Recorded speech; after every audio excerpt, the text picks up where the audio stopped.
Okay, so we're back with segment 2, and the topic now is Libya, Egypt, Afghanistan, Pakistan, you name it. Afghanistan has now banned Pakistani newspapers from being distributed in Afghanistan. I saw that on the wires this morning.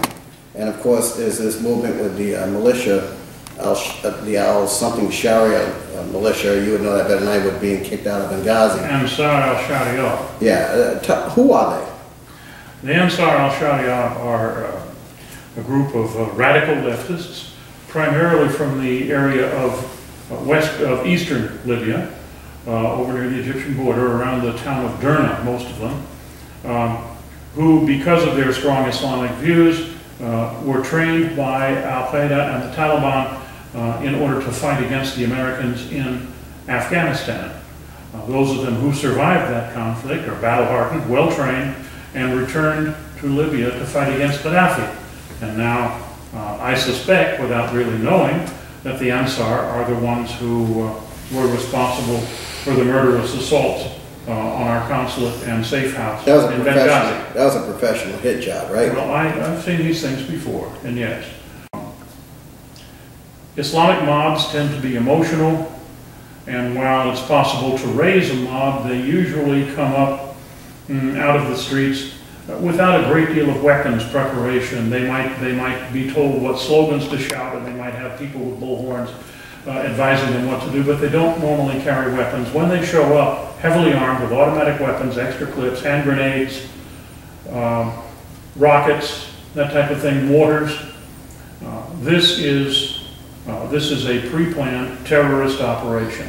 When they assault in waves, when they are waiting at the second safe house until the people evacuate from the consulate to make it to the safe house before attacking there, this is a carefully planned, coordinated attack by a group of well-trained professionals who are acting on 9/11 because they know that's a very significant date, not only in the United States, but in the Islamic world, since they regard 9/11 as the date of their greatest victory over the United States. It's kind of weird, though, when you look at these numbers, like 9/11. It's the 11th anniversary, and of course it stands out more than the 10th anniversary, or even the 9th anniversary. Well, 10th especially being a milestone. Dana, what's your take on the crisis in Libya and Egypt and elsewhere with al-Qaeda and extremist Muslims? The thing is, I have to look at the presidential campaign has to be both on domestic and foreign, because when America is no longer seen as a superpower, that you can start chipping away at them and taking them down, then America's ripe for overthrow. So what is that going to do to the Americans living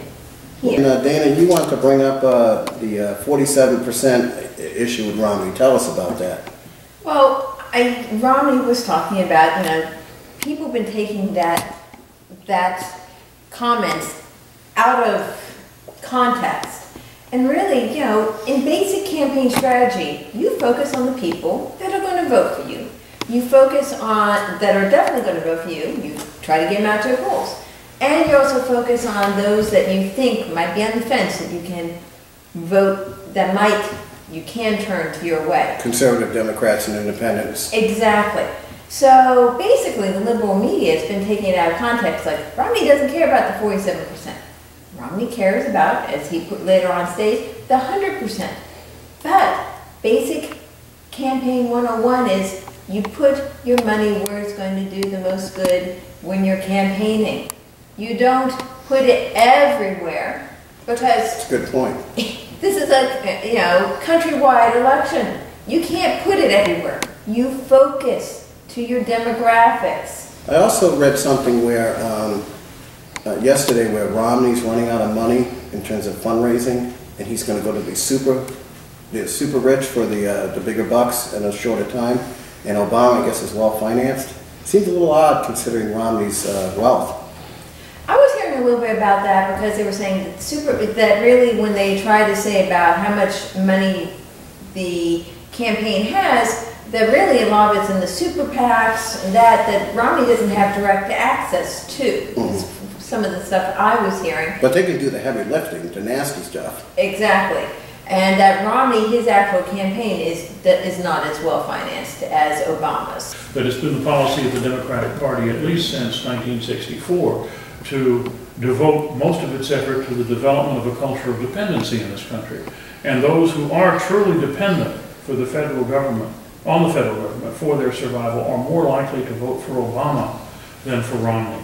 That's just a recognition of reality. That doesn't mean Romney won't reach out to them and won't try to help them when his time in office comes.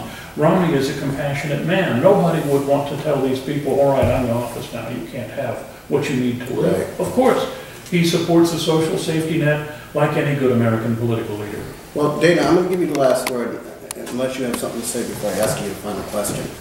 Well, I was something about, I remember growing up hearing something about the fall of the Roman Empire, about how, you know, the Roman Empire was great and everything like this, and it really started when people realized that they started electing the politicians that they could get something from.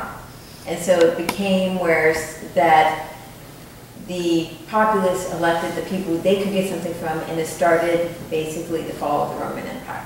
That was just something. Let me ask you this, Dana. You were at the convention, the GOP convention.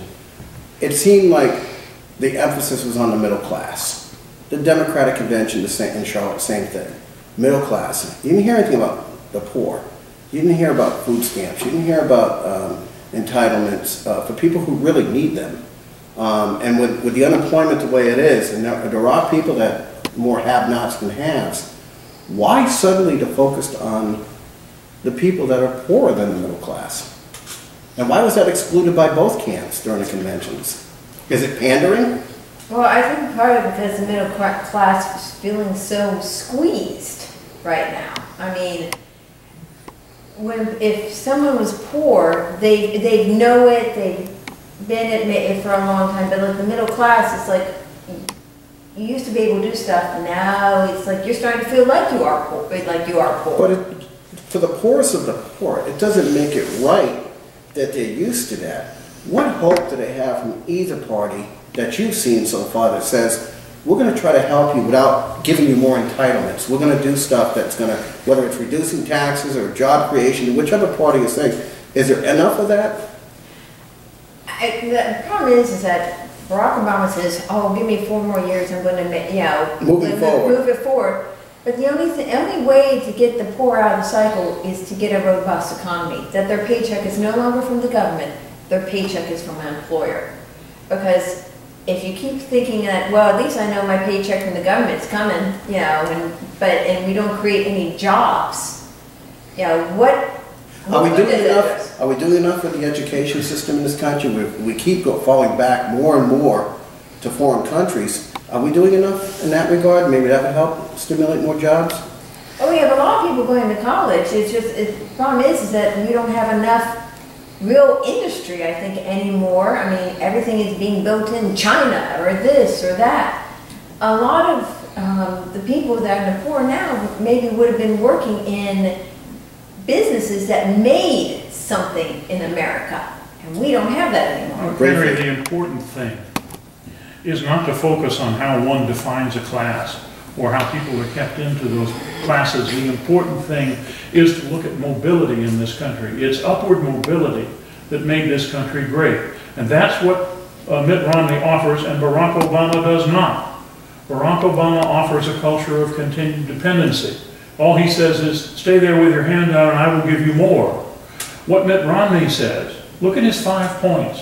What Mitt Romney says is, I will help to redevelop the economy and the culture of self-reliance which made this country great. I will cause the government to encourage people to have equality of opportunity and give them the chance to make the most of themselves, just in terms of energy development. If all he does is develop the oil and the gas in this country within a very short time, not only will we have created millions and millions of jobs, and not just in the oil industry, but all the spin-offs that relate to it.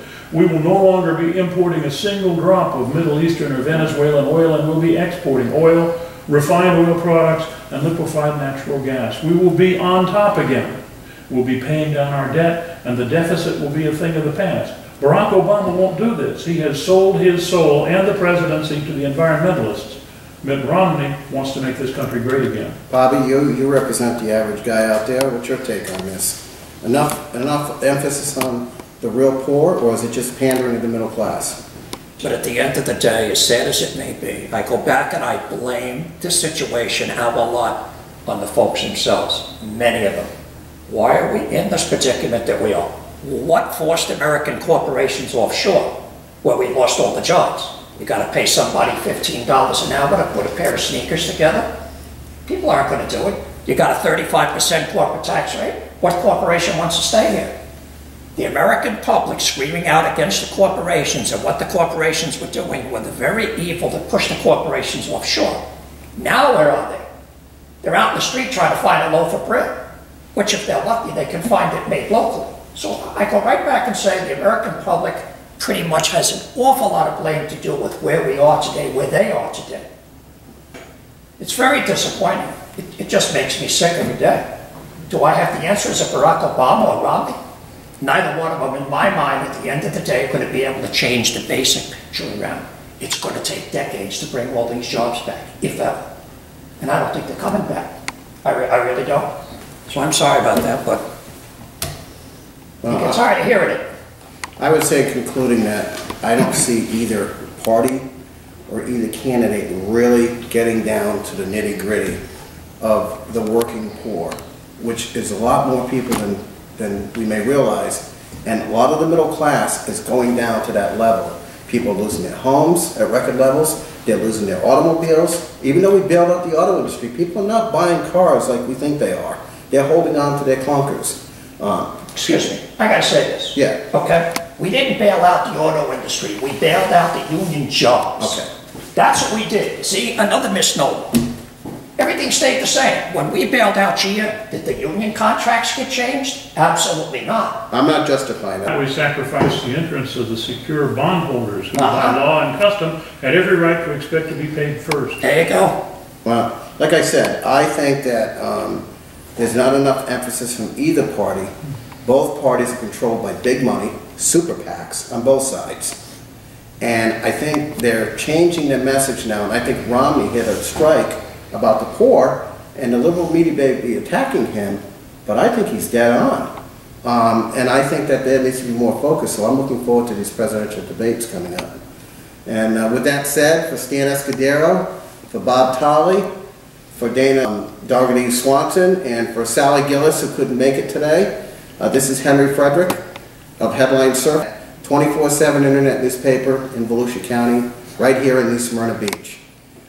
This has been the Roundtable. Thank you, and I hope everyone enjoys their day.